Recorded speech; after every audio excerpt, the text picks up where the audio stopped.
With Blue Link Plus, you can access your Hyundai Tucson Limited remotely. Doors unlocked, temperature set, lost car found. There it is. Get complimentary class-leading Blue Link Plus. Call 562-314-4603 for complete details.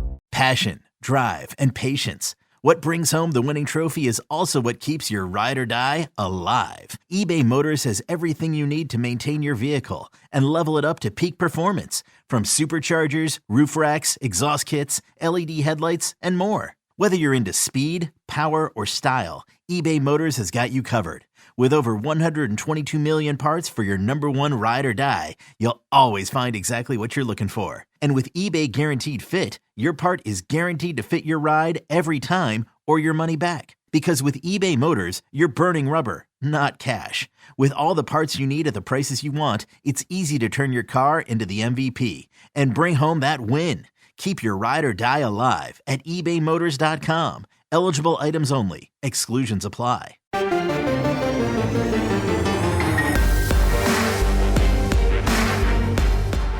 This is Kansas State's Daniel Green, and you're listening to the PowerCat Pregame Podcast on the 24/7 Sports Podcast Network.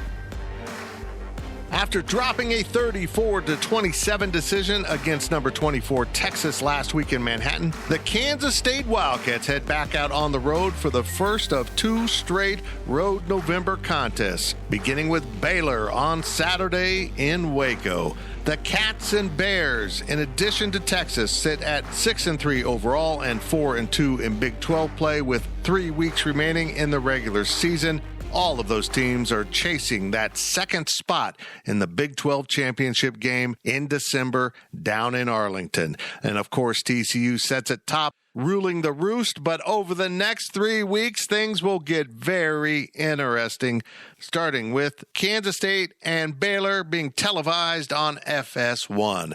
Welcome, everyone, to the PowerCat Pregame Podcast, sponsored by Robbins Motor Company. Over the next 60 minutes, we're going to get you completely prepped for the Cats and Bears. It's going to be a really competitive game.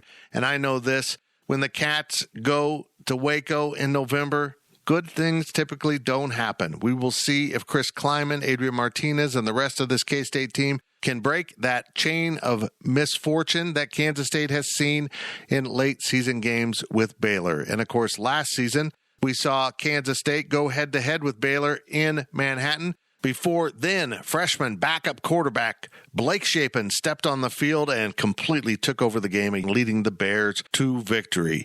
Kansas State has been on the cusp of greatness all season long and keeps tripping over itself and maybe a better opponent. Tulane seemed like a really bad loss earlier in the year, and lo and behold, Tulane just keeps on winning.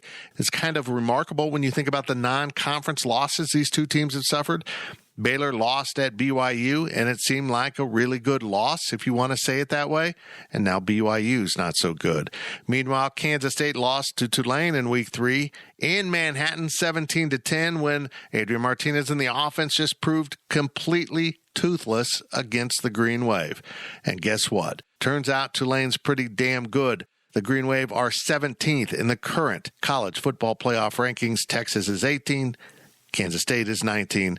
This game will go a long ways in deciding who can compete for a spot in the Big 12 championship game. And because of that loss last week to Texas, K-State probably needs to win out, and they also need some help with someone beating the Longhorns along the way. There's so much to talk about, and of course, you know the drill here. We're sponsored by Robbins Motor Company, where they strive to earn lifetime business and build relationships, selling quality cars, trucks, vans, and SUVs, and offering top-notch parts and service. Robbins Motor Company is the title sponsor of the PowerCat Pregame Podcast, and they also have really nice NIL deals with Deuce Vaughn and Felix Enudike Uzama. Man, I tell you what, this game is just enormous, and I don't feel good about it. I'm going to be upfront with you.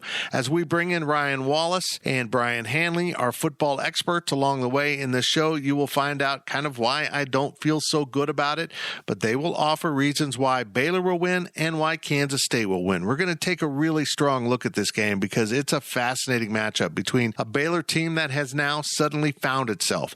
They're in the groove. They won at Texas Tech. They won at Oklahoma. Now they're coming home after 2 significant road victories redefine their season, moving them from 2-2 in the conference to 4-2 and contenders. K-State now is shuffling into an easier part of the schedule. This game certainly isn't easier, and nothing about the Big 12 is easy this year. But TCU, Texas, and Baylor will all play each other in a round robin here over the next 3 weeks.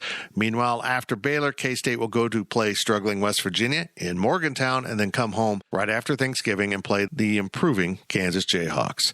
And now we bring in our own Ryan Wallace to talk about Kansas State at Baylor, 6 p.m. Saturday night down in Waco. A huge game for both programs as Baylor's positioned themselves to be right there in the Big 12 race alongside Kansas State and Texas. A very interesting run down the home stretch here for the Big 12 season. And for the Wildcats, it includes a trip to Baylor against a team that's surging, Ryan Wallace. And I don't like this matchup very much at all. No, and I wasn't a fan of the matchup coming in, and I probably would have said that even if K-State had beaten Texas a week ago. But there's just something about this matchup for me in terms of, the athletic profile of Baylor's roster.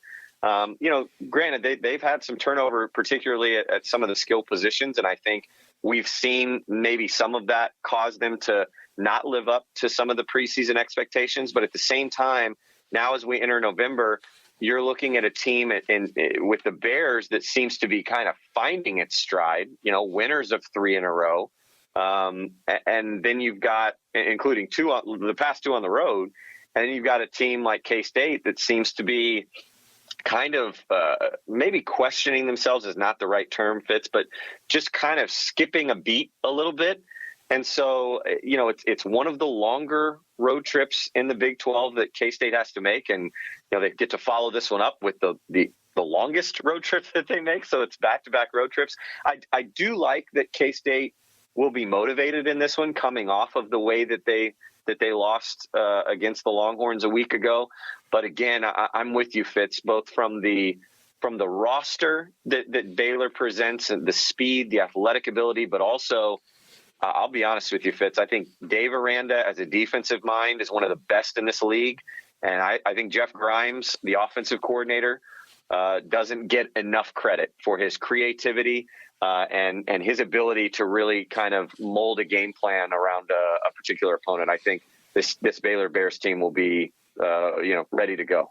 Yeah, they are certainly finding their way. And a big reason they've won back-to-back road games, which is just so difficult to do in this conference, is they're turning the opponent over. They've had plenty of turnovers against Tech that they just immediately flipped to points. They did the same thing to Oklahoma last week in kind of a sloppy game by the Sooners. But it's remarkable to stop and think that they were 3-3. 1-2 in the conference, and now they're 6-3 and 4-2. I mean, that's a tough run in this league. But boy, they don't mess around in their schedule. They've got K-State, they've got TCU, and they've got Texas. That's their home stretch. So this, in a weird way, might be their easiest game they're looking at in terms of what Baylor thinks of opponents. But I think if Kansas State can hang on to the ball, not turn it over, they're going to be okay. Am I crazy in saying that? No, I mean, I do think that, again, it's, even though we don't like the matchup, that's not us saying that K-State can't be competitive, not us saying that K-State can't pull a victory out, because we've seen, Baylor falter at times. And I think that, what we're seeing is twofold. I would caution fans not to look at Baylor's record too much, because I do think, while, again, maybe they're not as good as the preseason expectations were for them to, get back to the Big 12 championship game and hoist the trophy. They're not that bad either. Their loss at BYU was by 6. Their loss at West Virginia was by 3. And then they had an 11-point loss against Oklahoma State, who at that point in time was pretty darn healthy. And again, I would also caution that both the loss that they suffered to Oklahoma State and West Virginia, both of those teams were coming off byes when they got the Bears. So I think this is a Bears team that has had to find itself a little bit. I'm glad you brought the turnover situation up, because you look at the Bears defense, and K-State fans saw it with Matt Rule, and I think Dave Aranda's done a really good job of kind of keeping this mentality. They swarmed the football. They are as active a defense as you're going to find in this league, and they kind of attack in waves. They come at you in different styles, whether it be 3-man fronts, 4-man looks, and how wide their defensive line is spread. So if they can get pressure, which the more I talk to folks that have watched this Baylor team in person this year, sounds like their defensive line's not getting enough credit. When you got a guy like Jackson Player, who comes over from Tulsa as one of the the AAC's best defensive linemen, and he's a backup on this team, that tells you that they've got not only a lot of talent, but a lot of experience. It's a big game inside for Hayden Gillum. Siaki Ika is a transfer from LSU, and he's been at Baylor before. He's on this team last year, and he can cause a whale of a headache on the interior because he's 6'4", 358 pounds fit. So he takes up multiple gaps. He takes away running lanes. He can get in the backfield, and then he creates for, a guy like Garmin Randolph, who's a 6'7", 250 pass rusher for them. But to finish, again, a long-winded response here, it's an active defense with an underrated defensive line. And as long as the defensive line has gotten pressure, I think it's allowed kind of an inexperienced secondary a chance to get their feet under him. It's got, an Al Walcott in the back that's a senior, and Christian Morgan and Mark Milton are both fifth-year seniors. So guys that have experience but maybe have kind of been playing backup roles until this point. And again, now that we're in November, those guys have their feet under them. Devin Lemire, redshirt freshman, has his feet under him. And so when you've got the defensive line creating pressure, it hasn't allowed for teams like an OU, like a Texas Tech, to tee off on the secondary like they had been earlier in the year. So K-State's offensive line, another really, really big test for them coming off kind of an up and down game with Texas. Yeah, if you look at the last two games for Kansas State, follow that offensive line and how they performed. I mean, they were brilliant against Oklahoma State, completely dominating, and then they really had some issues with Texas. So I think the ability of this line to create opportunities for the offense is premium, because these are two of the best defenses in this conference. I mean, the best defenses at Iowa State, they just don't have an offense to help them at all. But these two defenses have good enough offenses, but at Baylor, they have one of the better offenses in terms of scoring points, at least in the Big 12. So mathematically, this doesn't stack up well for K-State. If it turns into, just pure offense needing to score against good defenses, that's not something K-State's had much luck with. They really struggled with Iowa State, and if Iowa State had had a lick of offense, they would have won that game. Yeah, and this, it's interesting that you brought up Iowa State, because I do feel like there are some similarities. Baylor's offense is like the, hyper athletic version of Iowa State. Yeah. They don't have a Xavier Hutchinson out wide, but they've got guys like, a Gavin Holmes and a Monterey Baldwin who can absolutely just take a top off. Both of those receivers right now for the Baylor Bears are averaging over 20 yards per catch. And they're not guys that they just bring in for one or two catches a game. Gavin Holmes has 22 receptions and Monterey Baldwin has 16. And then you've got Hal Presley, an Auburn transfer that's kind of their reliable guy, and even he's still averaging about 12 yards a catch. And then you've got two really solid tight ends in Ben Sims and Drake Dabney that can move the chains themselves as well and kind of be safety valves for Blake Shapen. But it's the one thing that I do think helps K-State's defense out is so far this season with Baylor, it has been an offense that's more predicated on the run. They're 58% run to pass this season. So they are relying a little bit more on the ground game than maybe we've seen in the past. But you've got to make them one-dimensional, and that's where teams have had a really hard time. If you can get to Blake Shapen and you can frustrate him, he is susceptible to turning the ball over. He's got 13 touchdowns to 6 interceptions, also has 16 sacks. But his completion percentage is, among the best in the Big 12, second highest, and he's third in efficiency. So that tells me, again, if you let him sit back there and be comfortable, and if you allow the receivers to get going, that's when this offense becomes two-dimensional, and that's when their running backs can really kill you. Sounds like they might be able to get Richard Reese back for this game. He's their leading rusher, both in yards and attempts. He was out last week against Oklahoma with kind of some flu-like symptoms. And so they actually turned to a young man that his name's Craig Williams, but they call him Squirrel.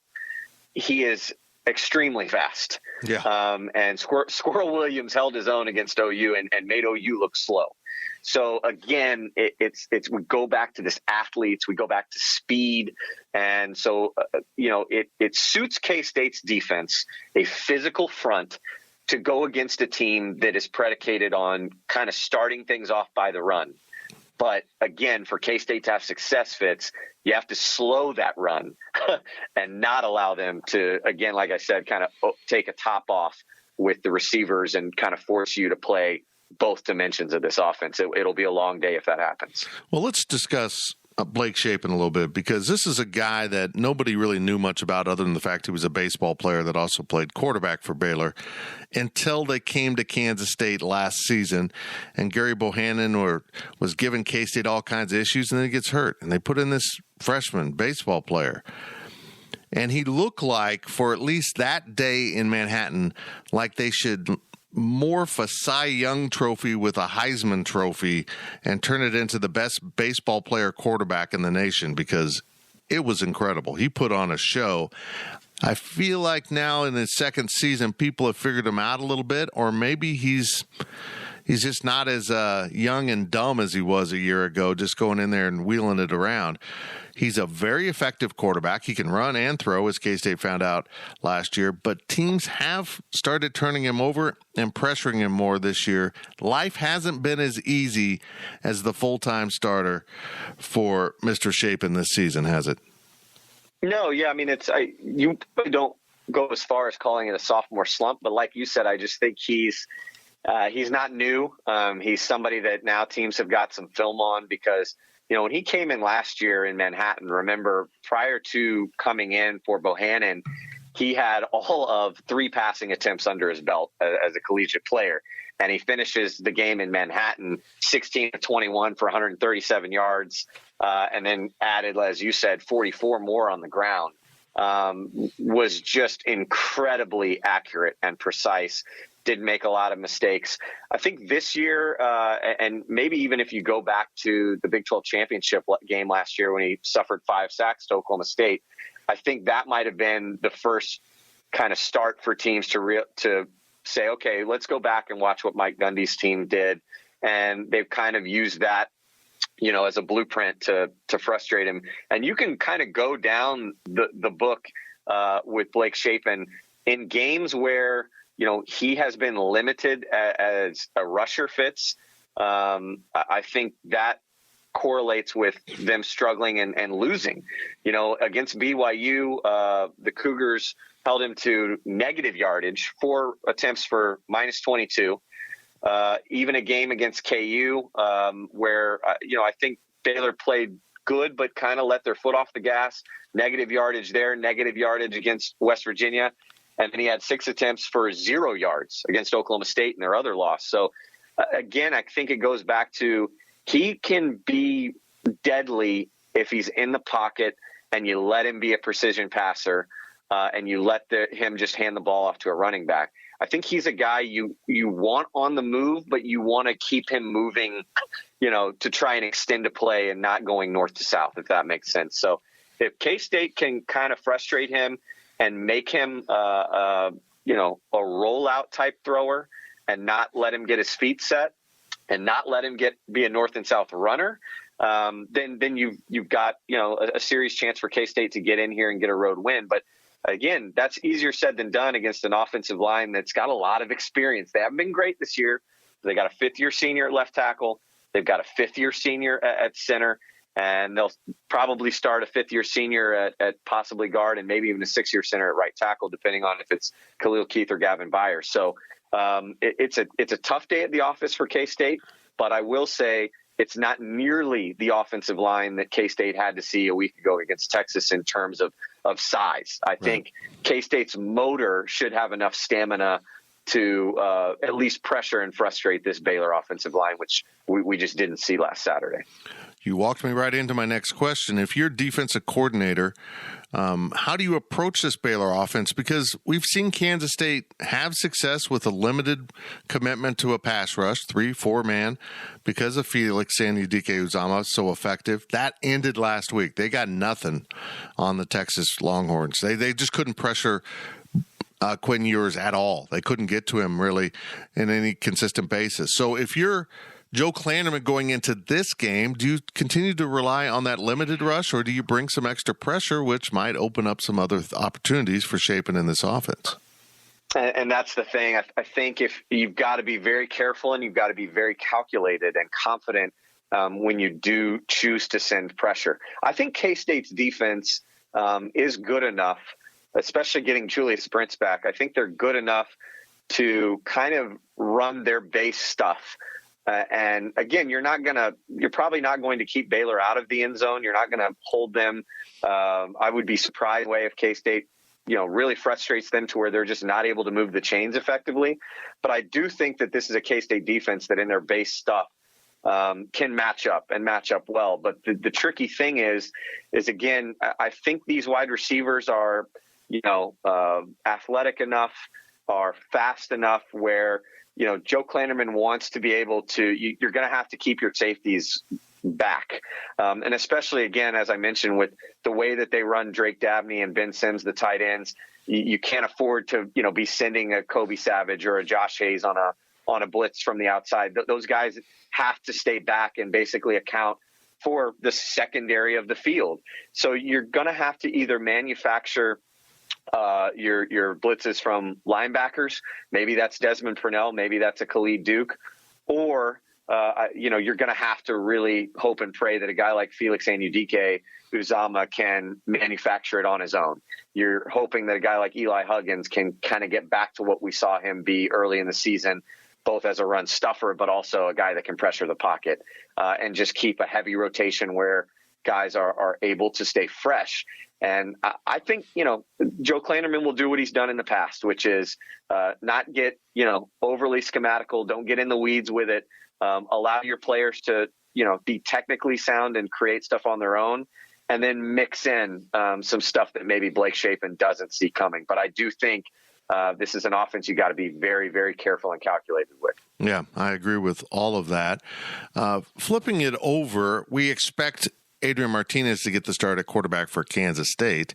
We don't see any reason why that wouldn't happen unless there's an injury in practice. But is Adrian Martinez the quarterback best suited for this game, or is it Will Howard? Again, this is a tough one, and it kind of gets back a little bit to the whole debate that we've seen over the past weekend when it came to the Texas game. In my opinion, and I would stand by this again this week with Baylor, I think Adrian Martinez is the right guy for the job because of the way that I think Baylor's defense attacks and the way that they are relentless. You need somebody that can at least extend a play with their feet, can at least keep a play alive with their feet. And again, I don't think that this is a defense that K-State is going to be able to get over the top of that often. I think it's going to be some underneath stuff. I think it's going to be getting Deuce Vaughn, Adrian Martinez, DJ getting the ball, and trying to get a running game going that can open up some things. So, again, a guy like Will Howard, you would look at this defense that I was describing earlier as maybe a little bit more susceptible in the secondary. But, again, that requires your offensive line to be able to pick up everything that Dave Aranda is going to be bringing at you. You're going to have to account for a guy like Dylan Doyle, who's a fifth-year senior and a really good middle linebacker. And again, I think that puts a lot of pressure on Will Howard to not only be an effective passer and open the game up that way, but also be able to feel pressure, be able to make correct reads. Not saying that Will can't, but at least for the start of the game, I think let's see what Adrian Martinez can do. And then again, if you need to go to Will Howard, if you need to sprinkle him in, you have that ability and still be able to retain a red shirt. Because Fitz, here's the thing that I'll send it back to you with is, West Virginia feels like it's going to be a tough game because it's on the road, but a game that K-State should be able to win. Right. KU is obviously going to be a game that is much more challenging this year than it's been in the past.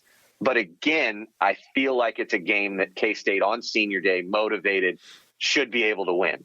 If you need to sprinkle in Will Howard and still be able to retain a red shirt, you can do it this week and still not have to play him the next 2 weeks. So I'm very curious to see how Colin Klein handles the quarterback situation, particularly if things maybe aren't, rolling in the first half to his liking. Well, it will be interesting. I would imagine they're going to try to sit on that red shirt even longer.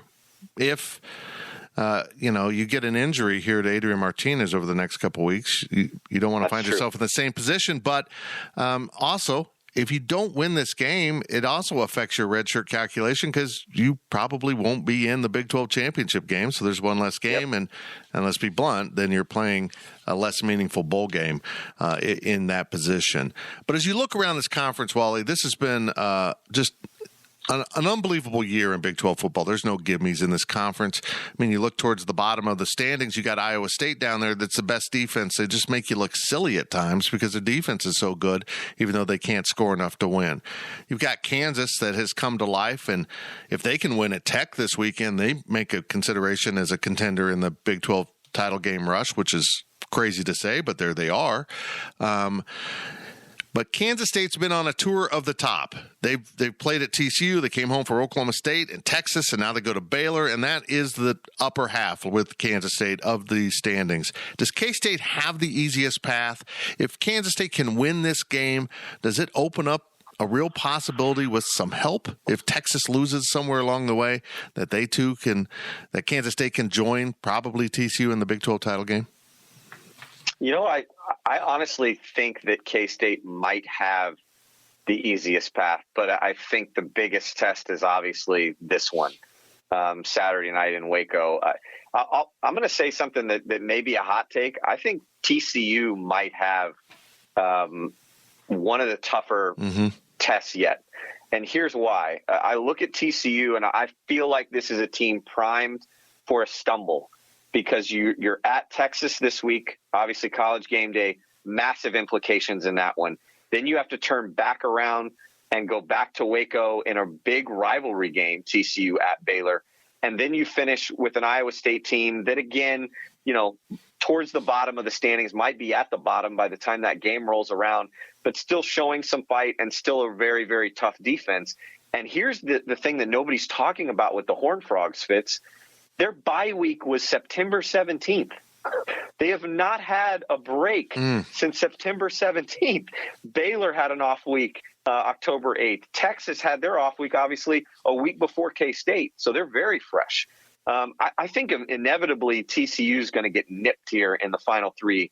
If K-State can get out of Waco with a win, which would be just massive, I think that they set themselves up well if they can, refocus, get themselves ready for another long road trip at West Virginia, get out of there with a win. I think they'll be, as they always are, very motivated locker room for the Sunflower Showdown, especially this year. They're not about to let KU sneak up on them and take the momentum in this in-state rivalry. But it's going to be tough, Fitz, because I went back and found a stat. Only one of the previous 5 Big 12 champions won the league title by finishing 2 of their final 3 games on the road. It's a tough league, as we all know, to win on the road. And so when you have to do it at the end of the year, when, again, guys are kind of banged up, you're exhausted mentally and physically, it requires a special locker room. I think K-State's got the locker room to do it. But this one this Saturday is a game-changing test, because here's another thing that I'll send it back to you with this, Fitz, that kind of boggles my mind. You lose at Waco this week, you've got a K-State team that I think majority of the fan base believes is a better team than last year. And they're sitting right now, would be sitting then going into West Virginia with the same record as last year's team at the same time. Yep, that is so true, and I think the league is wildly competitive this year, but still, I would have thought that K-State would finish in the top 4, certainly, and you get a couple losses here, and that's not happening. Wally, I appreciate it very much. Thanks, Fitz. Now let's turn to our interview segment, and it's time to start repeating players, but he's kind of an important guy considering he has been the center of whether he should be starting at quarterback after Will Howard played so well against Oklahoma State. Adrian Martinez is this week's conversation, and let's get going with 9 a.m. on the PowerCat Pregame Podcast. And let's start with this topic. What went wrong last week against the Texas Longhorns? Most of what I said after the game was pretty accurate about how I was feeling, Dug ourselves a little too deep, needed to finish on some possessions there in the first half, and really the way we battled in the second half just is about the character of this team and the fight we have. I think overall we played a lot better in the second half, but left too many opportunities out there to beat a good team. Do you guys attack a road game in preparation any differently than a home game? I don't believe so, but I will say I think we have a strong road team. Something about it kind of makes us bind together even more, and knowing that it's really just us against everybody, and I think people embrace that mindset. Is it incredible in this conference how you come off a couple games, 3 games like you've had, and now you got to go to Baylor? It's just relentless. It is. The competitive nature of this conference, I think, is pretty unique. Every team's really good, and the margin for error is really small. And whether it's, played TCU, then Okie State, then Texas, and now Baylor, they're all really good teams, all vying for, the same spots. So it's highly competitive. When you go back and look at the film, what things could have Adrian Martinez done differently last week? Yeah, I'd say there's one big decision I regret, and that was the interception at the end of the first half. And really, I think, a couple times I was a little too careless with the football, and really just limiting those turnovers. I think it gives us a better chance to win, and that's something I can focus on. The world knows your history with turnovers. Is it kind of a relief to have one out of the way, have it off the books there? Yeah, it was a matter of time. Yeah. I think people make mistakes, and that's part of the game. And, that now that it's out of the way, sure, it wasn't on my mind before, but definitely won't be now. Did you not expect the Texas linebacker to get that deep of a drop on that play? Yeah, I would say that's probably the fair assessment, and kind of wrote him off in my progression there. Figured he would go with our kind of through route we had by the number 3 receiver, and he didn't. And that's kind of situational, realizing we're in a 2-minute drill end of the half that they're expecting pass. I think, just trying to force it and do a little bit too much, needed to be a little more dialed in there on what they were trying to do to us. With Will in there at quarterback and with you in there at quarterback now, we've seen a lot of balls go to Deuce Vaughn, more so than in the beginning part of the year. Just as he gets more healthy, how important is it to have him in the passing game? Yeah, it's really important, and I think it makes the defense, have to defend one more thing. And Deuce is a great playmaker, so anytime we can get the ball in his hands, I think that's a good thing for us. You were sitting out those 2 weeks. Did you gain any perspective watching your teammates play as opposed to being out there every single down with them? I feel like I've gathered a lot of different experiences in my time playing college football, and really for me, I just wanted to make sure that I could positively impact the team, without being on the field. So whatever my role was during that 2 weeks, I wanted to embrace it and really make sure that our team was still moving forward. And that's really what I focused on. I was curious if you might be able to describe to me the road warrior mentality that you guys have to have this week. Yeah, I said it a little bit earlier, but I feel like something about going on the road, this team really embraces, the us versus everybody mentality, and that's kind of our mindset. That's how we approach it, and really bond together and realize, it's just us in this big stadium, and we're gonna go take them on. This is Kansas State's Felix Enrique Uzama. We'll be right back with more of the PowerCat Pregame Podcast. Selling a little or a lot?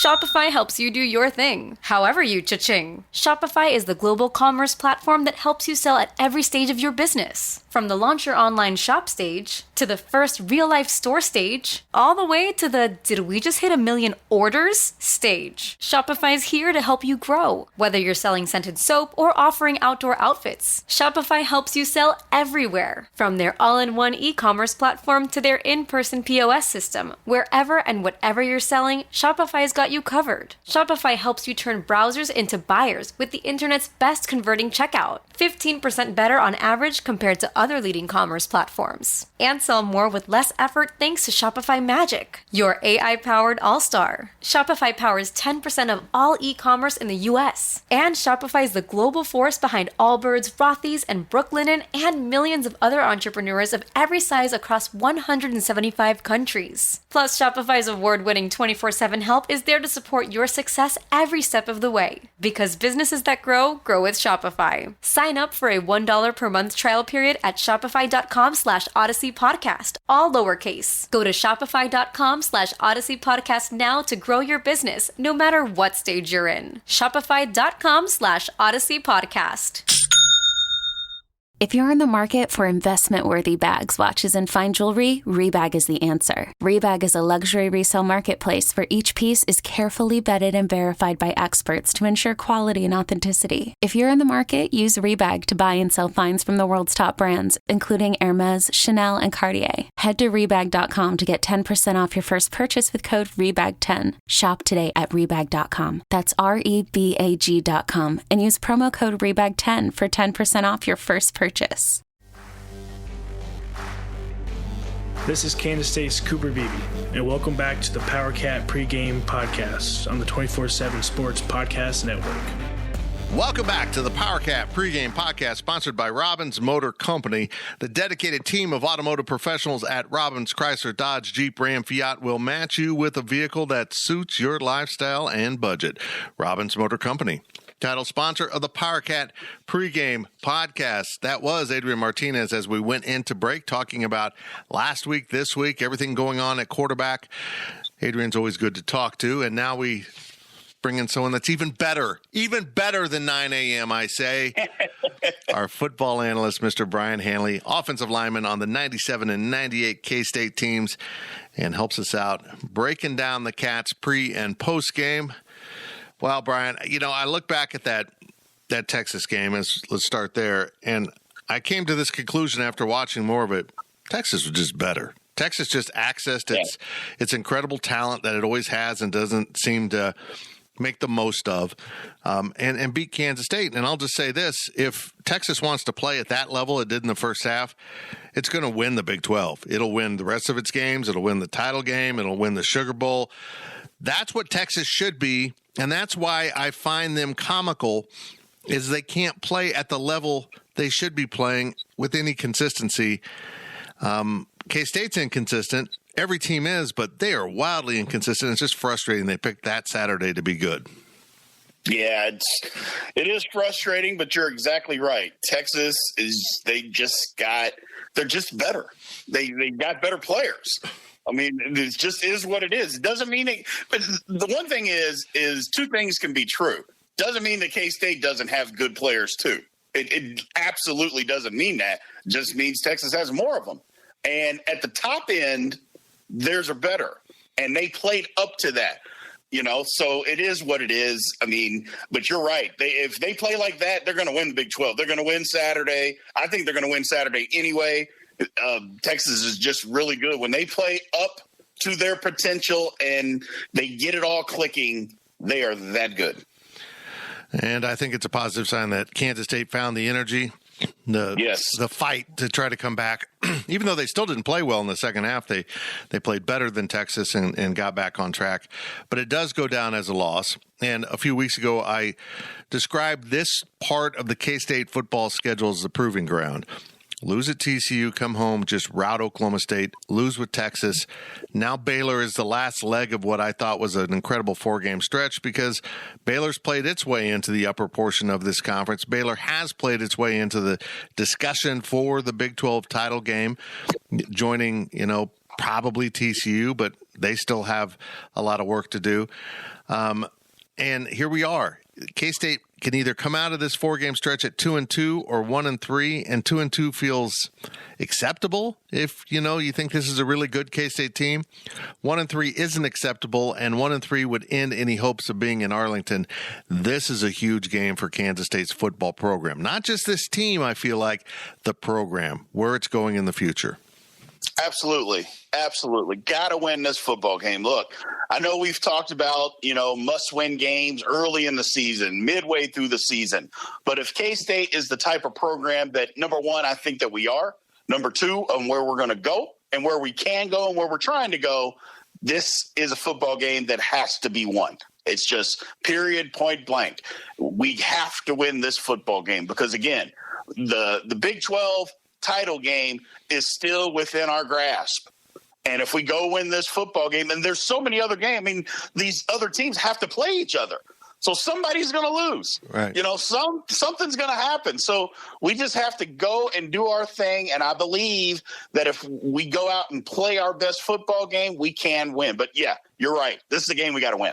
Yeah, TCU, Texas, and Baylor are in this horrible round robin here over the next few weeks where they're going to just beat the snot out of each other. And it's going to be very interesting, starting with this weekend's game of TCU finally leaving home. It feels like they've only gone to a few places in the Big 12. They played all their big games at home, but that changes the next 2 weeks when they have to go to Austin and Waco back-to-back, and it won't be easy for the Frogs to stay unbeaten. If they do, they belong in the college football playoff discussion solidly. Yeah. That would be impressive if they can win both of these, but I feel like there's enough losses that are going to take place for other programs, including Texas, that if K-State can win this game and win out, they're going to be in Arlington. They'll be there. They would have earned their right, but boy, they're cutting it down to a razor-thin margin, which is a perfect way of describing how I feel K-State can win this game. I don't like this matchup. Baylor's playing really well. A defense that attacks you, creates turnovers, and an offense under quarterback Blake Shapen that seems to be kind of stirring to life and taking advantage of those turnovers. Boy, it just seems like Kansas State always catches Baylor right when they're on the up. And here they are again, playing good football. Yeah, they're playing good football. Had some shaky moments early in the season. They've kind of settled that down. Went on the road. Look, we can talk about OU all we want. OU had a million turnovers in that game. Baylor came out, won the football game on the road. They're playing well. But you know what? I don't know that we're playing bad. I'll be honest with you. I don't think K-State's playing bad. We've just played really good football teams 2 out of the last 3 weeks, and we get another one this week. So, we just have to go win a football game. And that probably includes an ability to possess, not turn it over, and move the football. Is Adrian Martinez the right guy in this matchup, or is Will Howard maybe someone they might throw in for a few series here and there to throw the ball downfield? Either you play them or you don't. I agree. I don't think that you go back and forth. Look, I was on record, and I think a lot of people were on record thought they should have played Will last week. We didn't. So if you're not going to do that last week, then there's no reason to do it this week. Just stick with who you're going to play and just play them and be done with it. If you're going to go back and forth, that means you can't decide, which is awful. Let's just put it out there. It's awful. If you can't figure out who you want to go with, and I know, hey, you're trying to win a football game any way that you can. Fine. I get that part of it, but the team needs a leader, and it can't be two. Right. It can't be back and forth. They got to understand. And whether – I know we have an outstanding locker room, and we do. We have an outstanding locker room, but you need a voice. And look – if one guy's hurt and it's another guy's the voice, that works. That absolutely works. Guy comes back and it's his voice, that works. Yep. It can't be two. It just can't. It never works. It's never worked. At any level of football, it's never worked. So we got to just stick with one, play them, and go win. That's it. It's an incredible stat here, and I recognize that Will Howard is more aggressive in the passing game. He's throwing the ball deeper down the field and attacking defenses with great effect. But Adrian Martinez, this season is completing 63% of his passes, and Will Howard's at 59.6%. So I think we get caught up in the romantic of all the touchdowns and stuff, but Adrian can throw the ball. He can be effective, but what he does extremely well is run the ball. And boy, yes. Dylan Gabriel, who is a decently mobile quarterback for Oklahoma, went for 70 yards on this Baylor defense as they kept losing track of the quarterback. Maybe they don't do that with Adrian Martinez, but I feel like the quarterback run game is a real opportunity for K-State in this one. It is. It will be when Adrian's out there, obviously. Now, when we do it, that's a different conversation to have. Having said that, yes, absolutely, having him in the run game is going to be to our advantage. It always has been, and it always is going to be when he's out there. So, but I mean, at this point, I would say just play Adrian and just go. And just go. As long as he continues to be, and he was pretty aggressive last game. I mean, he was. As long as he continues to be aggressive, he's got to give the receivers the opportunity down the field. Incomplete, whatever, interception, just give them the opportunity because, to be honest, when given the opportunity, I know we bag on the receivers from time to time. When they've gotten those 50-50 opportunities, they win, Fitz. They can win. We just got to give them that opportunity. Well, it's going to be interesting to see who does play receiver. It sounds like Malik Knowles and Cade Warner were both held out of practice earlier in the week, but maybe they'll be ready for Saturday. That's a big key. We saw some disorganization, some kind of chaos towards the end of the game for K-State when they had to bring in some backup guys who weren't quite on the same page as everyone else, which was a little bit upsetting. But also, I'll just say this.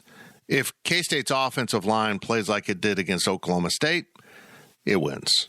If they play against the way they did against Texas, K-State probably loses. The offensive line has got to lead the way in this game, control the point of attack, and let Deuce Vaughn and Adrian Martinez do their thing. Yeah, I mean, and it shouldn't have to be, I'll just be honest, it shouldn't have to be they play outstanding football and we win, or we play absolutely horrible and we lose. Mm-hmm. It shouldn't have to be that way. There can be a happy medium and us still win the football game. But the last few weeks, it hasn't been that way. So they have to control the line of scrimmage. They absolutely have to control the line of scrimmage. It's just period, point blank. If they don't, it's going to be a problem. I believe that they can. But again, we have to go about it a different way. I just think we got to open up, throw the ball a little bit more, keep them off balance to set up the run because everybody knows that we're trying to run the football. We got to set it up a different way. Flipping it over, Mr. Shapen made his debut last year in Manhattan and just absolutely torched K-State. It was painful. If you're watching that game, you're like, oh, Gary Bohannon got injured. That's too bad, but good for K-State. No, it wasn't. Shapen came in and just absolutely killed K-State. He's kind of come back to earth a little bit. He's not been as sharp this season as he was last year. He has turned it over. He hasn't reacted well to pressure. K-State's again, flipping it over, they got to win the offensive line, but the defensive line has to be more effective than it was against a really good Texas offensive line. They've got to get pressure with nominal amount of, blitzing in this game to keep Shapen uncomfortable and maybe having to move around a little bit. You let him stay in the pocket, you're in trouble. Yeah, because he can pick you apart. He's shown that he can pick you apart. So we got to get pressure. We got to get pressure. We got to be able to stop the run when they want to run. I think that's going to be the key. I know that's kind of cliche-ish every week. Yeah, you got to stop the run. I think it's more important this week than others because it's just what you said. He can pick you apart when he has time. So if you stop the run and force them into passing downs, clearly that's a defensive line's advantage is obvious passing downs. And if we can get in those situations, get some guys freed up and get pressure, that's good for the defense. But we got to be able to stop them on rundowns and force them into passing situations because, when they're dictating the pace, they're really good. He's really good. He just is. Yep, he is. He has enough weapons to give you trouble. And I admit Baylor isn't as good as I thought they'd be this season, but here they come. They might end up being exactly where we thought they would be, which is in the Big 12 title game if they win out. So it's an intriguing stretch of football here. But one more thought on what K-State did last week. Brian, I've heard a lot of pushback on the coaching. You know, they didn't like time management. They didn't like some of the decisions. I think there was a layer in there of they started the wrong quarterback, which, I'm not sure Will Howard would have been any more effective. I don't have the evidence to see that he would have held up under that pass rush. So I'll ask you this. I'll put you on the spot. Are K-State's coaches failing this team at times and putting them in not appropriate situations to try to win a game? I think failing might be strong, but I definitely think that they don't put our best foot forward all the time, because it's like you said, and I've said it once, I've said it 100 times. If I see another quarterback power on 3rd and 5, I don't know, I'm going to rip my eyeballs out. But because it's like we're trying to outthink them, and we get 4 yards and then we punt. And the game got away from us at Texas doing that in the first half, and you can't just be aggressive. You win or lose, you got to be aggressive. And I think that part of it, we get too conservative at times on offense, and it hurts. On defense, maybe not aggressive enough. Maybe sitting back and letting, we're just going to rush 3, maybe rush 4. And maybe there's times where we have to put pressure on, make them make a decision. And I know, Brent's going out, early in the game from that nonsense. Don't get me started. I know that's a problem, going one-on-one down the, playing one-on-one and all that kind of stuff on the outside. I get it, but sometimes you got to be aggressive, man. You can't always just sit back and let them dictate to us. Put some pressure on them. Make them make decisions. I thought that was something that we didn't do enough of last week because, Quinn Ewers, as good as he is, against Oklahoma State, they showed if you pressure him, he will buckle. Yeah. And we didn't do that nearly enough. Now, their offensive line played well, and they ran it down our throat. Don't get me wrong. But there were things that we could have done that we could have pressured him. He was sitting back there picking us apart when he wanted to.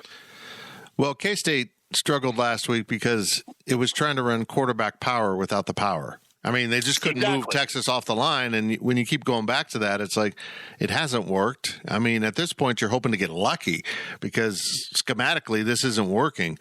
And you're hoping to get someone in the wrong spot to take advantage of it. Yeah. And look, you got to be a little more aggressive than that. And that's kind of one of the knocks on Colin Klein is he's a very conservative guy in every way, and trying to get him to be aggressive like he was in play calling at Oklahoma State.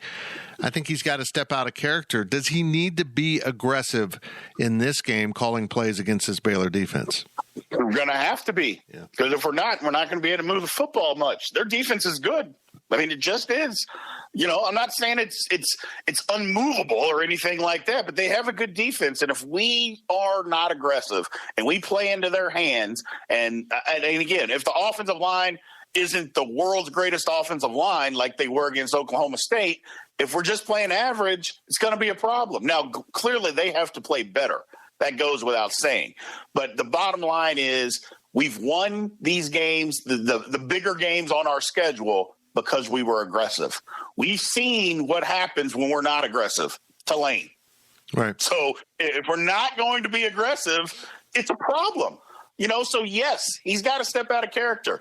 Look, you can be a conservative guy, but you get on the football field, it's time to be aggressive. I mean, they teach you to be aggressive from the time you put on a flagged football, flag till the time you play, professional football. It's always about being aggressive. Play calling is the same way. There's a time when you're trying, a 4-minute offense where you're trying to run out of clock. That's something different. That's totally different than trying to be aggressive to go win the football game and be competitive in the football game, get things moving. We got to be aggressive early. It sets up everything else that K-State wants to do offensively. Absolutely. I found it very interesting at this week's press conference. Chris Kleiman talked about the Texas game more and more than I've heard him talk about the previous game, I think, ever. He kept recalling things. And for me, that was a sign of a coach that knows they left it on the field. They left too many opportunities out there. They just they had a chance to win that game. And I just kind of heard him almost, whipping himself across the back because the coaches failed the players in some ways in that game. And I feel like they're going to really come in focused on this game and what they need to do. I'm hoping this is just a huge game. It's just an enormous game. They all seem to be big in this conference, but this one, you got to get over Baylor in the standings. You just can't let them catch you at the wire like this and leave you back in the middle of the pack like you were picked when you have an opportunity to make it to Arlington. Absolutely. Absolutely. Couldn't have said it any better or more straightforward. It's a football game that it just has to be won. I mean, there's certain games on your schedule every year, no matter what your record is, that you have to win if you're trying to push your program forward. This is a game that has to be won. Period. Point blank. There's no ifs, ands, or buts about it. You want to talk about it, puts too much pressure on the kids. Hey, man, it's big-time college football. Pressure comes with the territory. You know, this is just a game that has to be won. And going back to what you said about Coach Kleiman talking about it, he knows. He knows they left things out there. You could see it as a fan. There were opportunities. As badly as we got outplayed in the first half, that's still a football game that could have been won. It could have been won. And I think everybody understands that. And you're right. I think they know that as a coaching staff, and they're just going to go out and they're going to get ultra focused on what we need to do to go win and just go do that. Don't just be scripted. Go win the football game. That's all that we need to concern ourselves. Go win the football game. His name's Brian Hanley. He is our football analyst at GoPowerCat.com, and he and I will gather on Sunday. I'm not sure when to do the PowerCat postgame podcast. The combination of night game in Waco and early flight in Dallas is not good for the podcasting environment around here, but we'll put our heads together and we'll figure it out. Brian, I thank you very much. Thank you. And as I mentioned, Chris Kleiman did talk about the Texas game quite a bit, but let's catch up with him and some of his comments at Tuesday's press conference about his team coming out of that loss to Texas and heading into this huge game against the Baylor Bears. And after that, our Ryan Gilbert will join us to talk about the betting lines around the Big 12 this week. Here is Chris Kleiman. Looking back at the film, it was kind of a tale of two halves. In the first half, we couldn't get off the field on defense.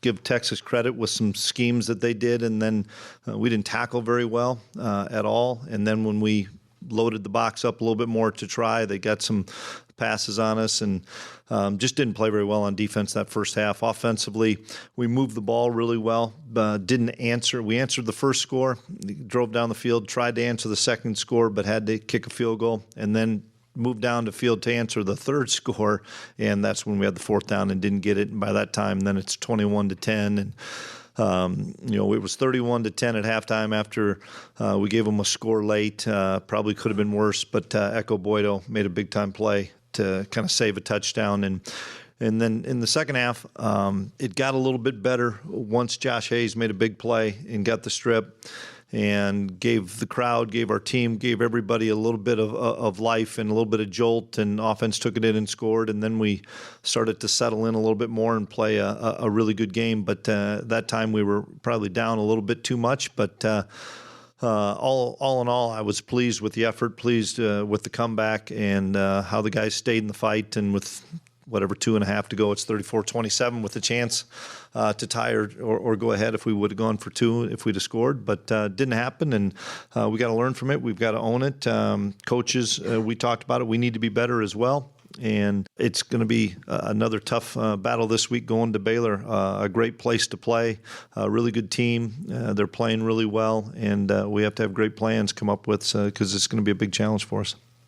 What exactly is Baylor doing now that they've become a better football team the last couple of weeks? Yeah, one, they're probably they turned it over a little bit against the West Virginia game. I saw they turned it over and gave up more explosive plays than Baylor typically does.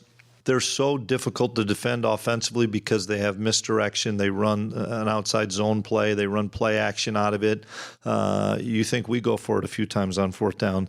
It's going to be a game of possessions because they're going to hang on to the football. And if it's 3rd and 7, they're going to try to get it to 4th and short to go for it again to try to keep the football away from people. And I thought they had a really good plan against Oklahoma and executed it really well on offense. On defense, it's a little bit bit different structure than what they've done the last couple years, but they have really talented players, and the guys they're playing with a lot of confidence. Coming off a game like that in which you didn't play well, there was just enough deficiencies that you couldn't overcome it. Is it hard to get the guys reorganized, or at 21 years old, they just are like, look, we're moving on?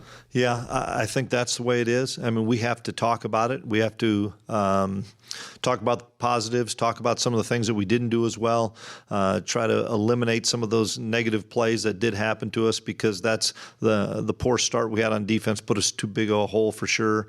And I do think they're pretty resilient, and they know that it's the next one on the docket, and it's a tough matchup, but I'm pretty confident they'll respond. How crazy is it coaching in this league? And I know every coach around the country, no matter what level, will say, you can lose every game. You got to prepare for every game. But in this conference, you're literally in peril every game. It really is. And that's a credit to the coaches, a credit to the talent, the parity, the fact that matchups are so important in this league. Just how you match up with somebody, whether it's O-line, D-line, to skill guys, whatever it may be. It's a play here and there that maybe changes the momentum. And that's the thing. We could not get the momentum in the first half at all. It just snowballed on us. And then the second half, we make a play and get the momentum back somewhat. But that's a challenge in looking at. You could look at the slate of games and you could make a case for either team every weekend, and that's part of the Big 12 in college football right now. That was Kansas State coach Chris Kleiman on this weekend's game between the Cats and Bears down in Waco. And now to help us out with assessing that game and everything going on in the Big 12 is our own Ryan Gilbert to talk about the betting lines, the gambling, the deviant behavior that he enjoys so much. Hi, Ryan Gilbert. How are you doing? I'm good. How are you? I'm great. Thank you for that. I'm fantastic. I'm ready for some football, and I'm ready to get your advice on these Big 12 games. I have not personally placed my bets for this week's selections because I'm very confused by many of these lines, and your expertise will help us all and probably help all of mankind. Let's be honest. Okay. You don't have any response. No comment. No comment. Here we go. Let's get going here. All 5 games. That's what we're going to discuss in the Big 12. It's a full slate. It's a great slate. It starts with Oklahoma as an 8-point favorite at West Virginia. I find this line intriguing because this is where K-State goes next weekend. And West Virginia has typically been a tough place to play. Even if you're a good team and they're down, ask Baylor, they lost there. Baylor lost at West Virginia. They just won at Oklahoma. Now Oklahoma's an 8-point favorite at West Virginia. Is this a sign that Vegas basically knows the Mountaineers are broken and they ain't getting fixed home or away? Yeah, that's probably fair to say. And, we always like to subscribe to the ideas that home teams, have a really good advantage when playing at home in the Big 12. But Oklahoma, you look at the two teams, and I do agree that, Neil Brown might not make it out of the season. Obviously, Oklahoma's, they're not really playing for much at this point. They're playing to get into a bowl game, I guess, with 5 wins right now. But that's just simply got to be a better team and a team that's in a better place. But I do think it is intriguing. They are playing at home, and they're, West Virginia, speaking with them, they're, more than a touchdown underdog at home. You don't see that too often in this league. So I don't like either side of this just because this is, it's two teams that are, but honestly are just kind of down in the dumps right now. I think Oklahoma makes sense as the favorite, but 11 a.m. on the road, how can you really be confident, especially switching time zones? I'd stay away from this one. Yeah, I don't quite understand this. Look, in talking to people in Morgantown, West Virginia is on the rocks. They might be done and broken, but if Oklahoma goes in there and blows them out, I'll be more convinced of that. Another road dog that's hard to explain, Iowa State's a 1-point favorite at Oklahoma State. Iowa State, Ryan Gilbert, the one that can hardly win anything because they have no offense against Oklahoma State, which was just atop of the Big 12 a few weeks ago, and now is in a free fall with quarterback injuries and injuries. Does this make sense? Would you take Iowa State on the road at Oklahoma State? No, not at all. And I don't care who plays quarterback for Oklahoma State. I really don't. I think any of their backups are just as good as Hunter Decker's. Obviously, he's gotten more experience this year for the Cyclones, and that's certainly going to pay some dividends for them. But, I mean, come on, we've seen that guy play. He doesn't impress me at all. Their whole offense is pretty just abysmal. Defensively, Iowa State's a fine team, but to be favored on the road against Oklahoma State, I know things have kind of come crashing down for Mike Gundy's squad. But let's not forget, just a few short weeks ago, this was, kind of the favorite to win the conference. So I like Oklahoma State here. If you don't, then stay away. I don't see how you can trust Iowa State. I mean, they played just an ugly game, the game we saw against Kansas State. And let's be honest, K-State had some, I wouldn't say fortune or luck, but, it felt good for them just to escape Ames with a win. That was against just a bad Iowa State team. So I like Oklahoma State here. Over under 48.5 in this game. If Iowa State wins, they're not scoring a combined 49 points to hit the over. I'm sorry, I'm not going for that. So that seems like a strange number. Let's move on to another team that has seemingly awakened, and that's Kansas. They got bowl eligible. They're going to Texas Tech, always a hard place to play. Tech's got some quarterback injuries going on, a little bit banged up. Tech is favored at home, 3.5 points. Can the Red Raiders beat Kansas by 4 or more? I'll say no. I'll ride with the hot team with Kansas. And again, I think at this time of the year, it's a matter of, who's playing for what. And, Kansas is legitimately still playing for something right now. And Texas Tech, I've spoken highly of them, on here with you before. But, even if they lose by 3, they're still covering. So I do like Kansas. Yep. You're going to take the points and run. The biggest game in the conference this weekend is TCU finally has to leave home. I thought they played all their games in Fort Worth. I'm a little strange here that they actually have to go to someone else's stadium. They're going to Texas, and TCU is unbeaten, both in conference and overall. They're ranked number 4. They're currently in the playoff if the playoff happened tomorrow. And it's really fascinating to me that this team that has won every game is going to Austin to play the Texas Longhorns, and they're a 7-point underdog in Austin. Now, it might very well turn out that way, but I find it very hard to believe that TCU is going to lose this game by 7 or more than 7, I guess. It doesn't make much sense just when you look at, the rankings, the records, all that sorts of stuff. But you do have to remember that, a ranking doesn't really matter at all. It's just a random number that's in front of a team's name. And same thing with the record. Obviously, that can be a good factor to determine how good or bad a team's been, on a season as a whole. I get that. But when you just look ahead to an upcoming game, your record, your ranking, none of that stuff matters, in my opinion. And so I think that's kind of why Texas is favored here. That's kind of the reasoning behind that is, despite the losses, they've been close losses. TCU's been in some close games and they've been fortunate to come out on the winning side of things, but the money here is about even. So it's not like the public just loves TCU here. Like there's some money coming in on Texas. And we saw that last week against Kansas State where, the money was on Texas as well. And obviously there's a lot of, Texas, supporters, fans that, maybe they are influencing this line just a little bit. I do think Texas can come out of here and win. I mean, that is a talented football team. And Fitz, I think the biggest probably surprise was that Chris Kleiman pretty much got out-coached by Steve Sarkisian last week. So, I mean, that's a full football team that still is legitimately playing for a Big 12 title. And they're in the driver's seat if they do beat TCU. That being said, a whole touchdown, that is a lot of points. I think this game's close. I would not be at all shocked if Texas wins. I'd probably, pick them to win the game. But not by more than just a few points. So I think TCU can probably cover this spread, but there's a reason, Fitz, that this line is in favor of Texas by a whole touchdown, as crazy as it sounds. I know. Just the body of work that the Longhorns have put in this year. And, TCU, you put those two, set aside the numbers that we see in front of our face, all the metrics and the numbers, I think there's a reason Texas, the numbers like them.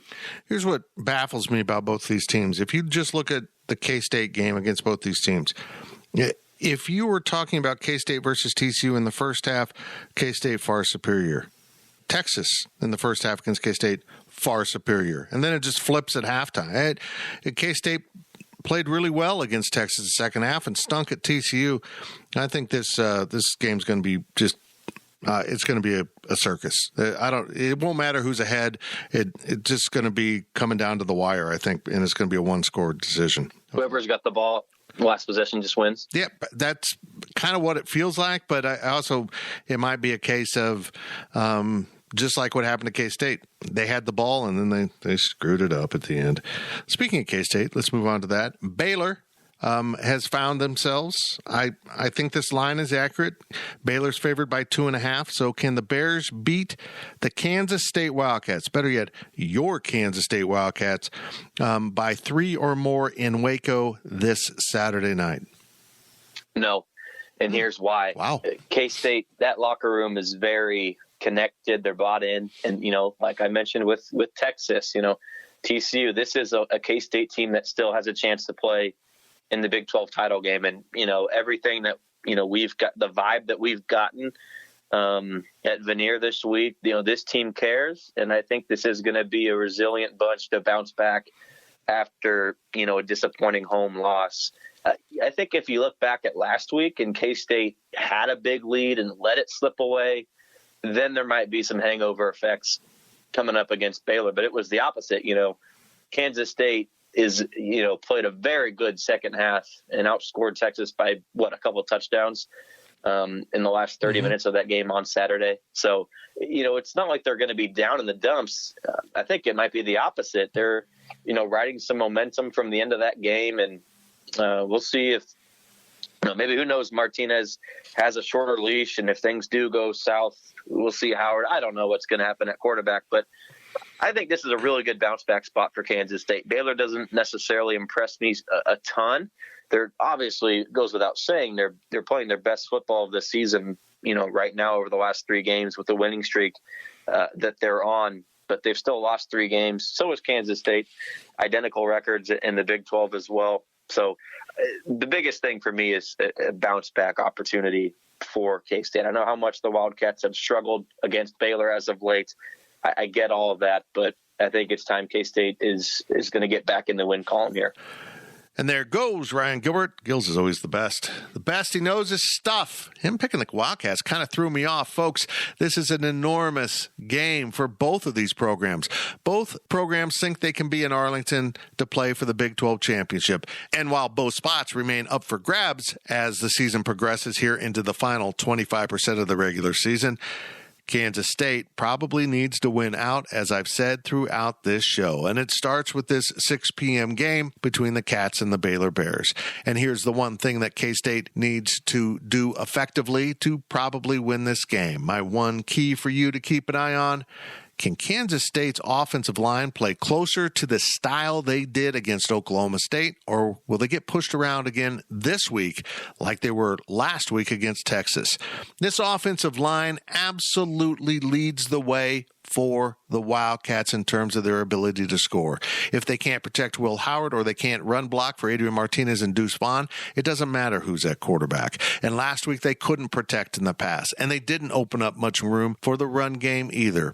It was a struggle. It was a fight to get anything they could, and yet they somehow found a way to be within 1 score as the game came down the stretch. Can Kansas State's line create enough opportunities for big plays for Vaughn, Martinez, these receivers, these tight ends, and everyone else on the offense? If not, I'm afraid Kansas State is going to have a tough time outscoring Baylor and might leave with a second straight loss in Big 12 play. Well, that's going to do it for the PowerCat Pregame Podcast. As I said, we are sponsored by Robbins Motor Company. K-State fans, visit the Robbins Chrysler Dodge Jeep Ram Fiat location on Anderson Avenue in Manhattan for an exciting test drive. Robbins Motor Company, the title sponsor of the PowerCat Pregame Podcast. It is the Kansas State Wildcats and the Baylor Bears, 6 p.m. on Saturday night at McLean Stadium in Waco, Texas.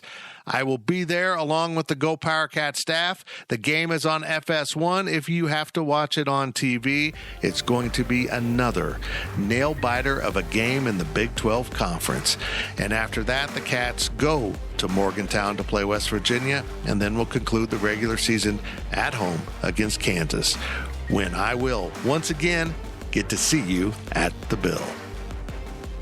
Thank you for listening to the PowerCat Podcast. Make sure you're subscribing to our show at Apple, Spotify, Amazon, or wherever you get your podcasts. PowerCat Podcast. All rights reserved. GoPowerCat.com.